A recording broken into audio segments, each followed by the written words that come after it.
Praise the Lord. यहीं से आप सभी का धन्यवाद करते हैं। लगातार काफी लोग प्रभु यीशु मसीह की सेवकाई करने के लिए लगातार दौड़े चले जाते हैं और बड़ी इच्छा के साथ आते हैं, बड़े उत्साह के साथ आते हैं, बड़े आनंद के साथ आते हैं और उनका कहना है कि हम प्रभु यीशु मसीह की सेवकाई लगातार करते चले जाएंगे, लेकिन बीच में बहुत सी चूकियां कर लेते हैं। बाइबल में लिखा है, जैसे कि याकूब की पत्री, उसमें लिखा है कि बहुत से उपदेशक ना बने, मतलब प्रचारक ना बने, बाइबल प्रचारक ना बने, है ना। तो मैं आपको बताना चाहता हूं ये सब कुछ क्यों मना किया जा रहा, क्योंकि ज्यादा गड़बड़ियां हो जाती, यानी कि चूक जाते हैं। हाँ, याकूब की पत्री उसका 3 अध्याय उसका 1 वचन में, हे मेरे भाइयों, तुम में से बहुत उपदेशक न बने, क्योंकि जानते हो कि हम उपदेशक और भी दोषी ठहरेंगे। क्या लिखा कि उपदेशक हम जो है बहुत ज्यादा दोषी ठहरे, क्योंकि चुक जाते हैं, गलत सिखा देते हैं। इसलिए कहने में यह बात आती है कि बहुत से उपदेशक ना बने। क्यों ना बने? क्योंकि उपदेशक के ऊपर बहुत दोष लगाया जाएगा। उपदेशक कार्य जो करता है वो सबसे अलग कार्य करता है। समझ में आता है? कुछ लोग जो है बातों को छिपा लेते हैं, समाचार को छिपा लेते हैं, खास बातों को छिपा लेते हैं, लेकिन उपदेशक का काम यह है सारी बातों को प्रकट करना, सारी बातों को खुलासा करके बता देना, है ना। अगर चुक जाए तो उसे कहा गया कि मत बन, उपदेशक मत बन। यानी कि अगर आप उपदेशक बनना चाहते हैं तो चुकना नहीं। क्या लिखा दूसरे वचन में? इसलिए कि हम सब बहुत बार चुक जाते हैं। जो कोई वचन में नहीं चुकता वही तो सिद्ध मनुष्य है और सारी देह पर भी लगाम लगा सकता है। Praise the Lord. यहां पर लिखा कि जो नहीं चुकता है वो सिद्ध व्यक्ति है, वो तैयार हो चुका है, रेडी है। लेकिन जो व्यक्ति चुक जाता है, जो उपदेशक चुक जाता है, वो अभी तक सिद्ध नहीं हुआ है। आजकल काफी ऐसे उपदेशक हैं, मारने के लिए दौड़े आते हैं, किसी का मुर्दाबाद नारे लगा देते हैं, किसी का बदला लेने की भावना की बातें प्रकट करते हैं। ऐसे आजकल उपदेशक हैं। इसीलिए मैं आपके सामने ये वचन इसीलिए लेकर आया हूं कि बहुत से ऐसे उपदेशक ना बने। क्यों ना बने? क्योंकि चूक जाते हैं, गलतियां कर बैठते हैं, भेदभाव कर बैठते हैं, तेरा मेरा कर बैठते हैं, है। इसीलिए कहता हूं कि मत बने, पहले तैयार हो जाइए, पहले तैयार हो जाइए। यहां लिखा कि वचन में नहीं चुकता वही तो सिद्ध मनुष्य है। वचन में नहीं चुकता वही सिद्ध मनुष्य है। आजकल बहुत से ऐसे उपदेशक है जो वचन में चुक गए। अभी मैं आपको बताना चाहता हूं, अभी समझ लीजिए संसार भर में अन्य भाषा चल रही है, जो आबालाबा शाबालाबा बोलते हैं, रिबी रिबी शखदा रे री री, बहुत से ऐसे बोलते हैं। बहुत हमारे गुजरात में तो इतनी डुप्लीकेट मार रहे हैं कि पूछो, भाषा में डुप्लीकेट, बच्चे को भी बुलवा रहे हैं। ऐसे बन चुके हैं उपदेशक। तो इसीलिए यहां बोला कि तुम, है ना, उपदेशक मत बनो। क्यों मत बनो? कि तुम चुक जाते हो, और जो वचन में नहीं चुकता है वही तो सिद्ध मनुष्य है। अभी समझो, वचन में नहीं चुकता वो सिद्ध मनुष्य, अगर वो चुक गया तो वो सिद्ध नहीं है, वो परमेश्वर का बेटा बेटी नहीं है, वो परमेश्वर का उपदेशक नहीं है, क्योंकि गड़बड़ी कर रहा है, कच्चर पट्टी कर रहा है। हाँ, यहां लिखा वचन में नहीं चुकता वही तो सिद्ध मनुष्य है और सारी देह पर भी लगाम लगा सकता है। कौन व्यक्ति? वही व्यक्ति लगाम लगा सकता है जो वचन में नहीं चुकता। आज बहुत से ऐसे लोग हैं जो हमारा वीडियो देखकर गुस्सा हो जाते हैं, वही वचन से चुका हुआ है। गुस्सा करना दी, बाइबल मना करती है। किस प्रकार का गुस्सा? संसारिक गुस्सा नहीं कर सकते आप।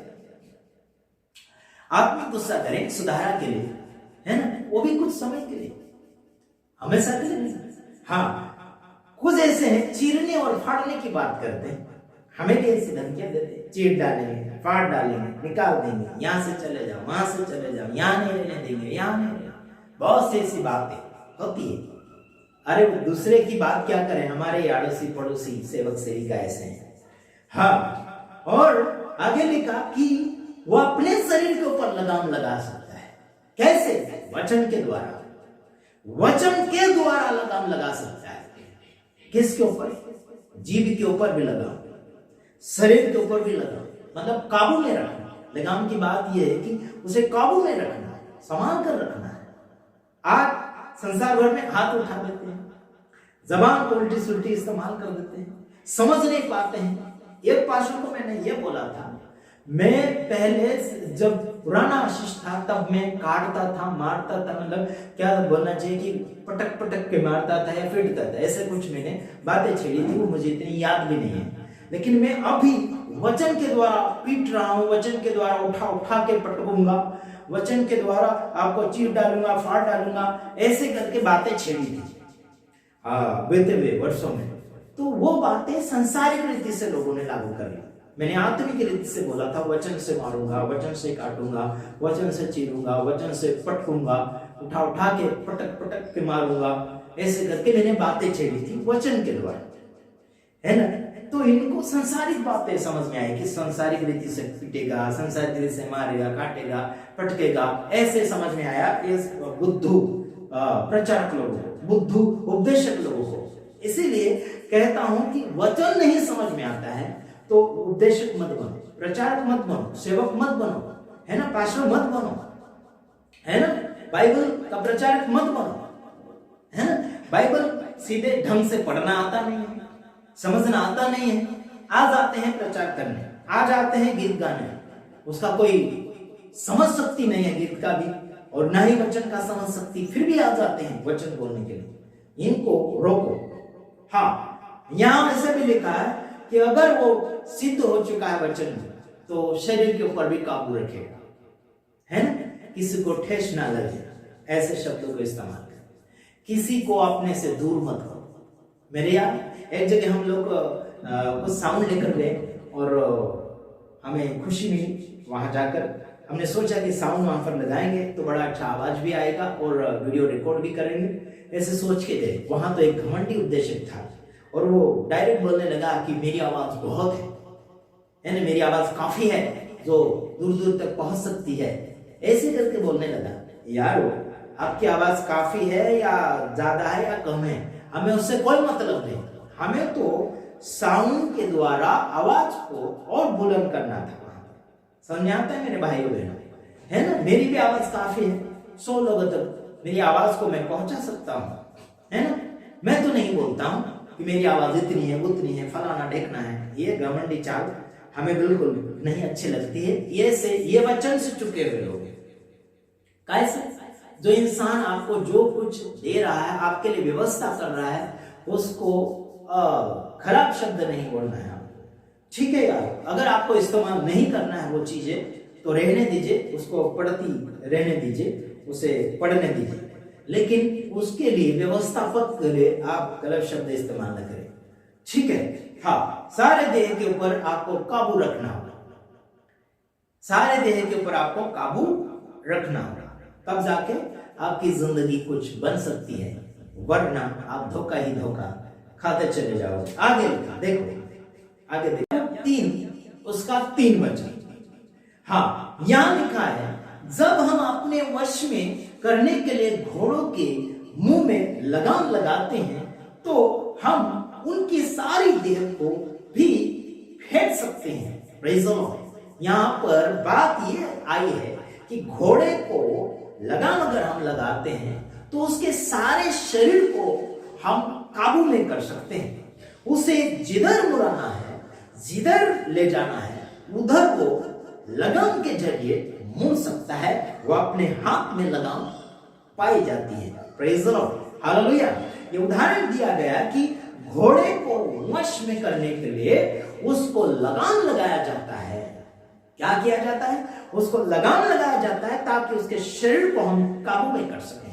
उसी प्रकार से आपको और मुझे काबू में करने के लिए वचन को लागू करना होगा। Praise the Lord. वचन से चुकना नहीं, वचन को लेकर चलना है।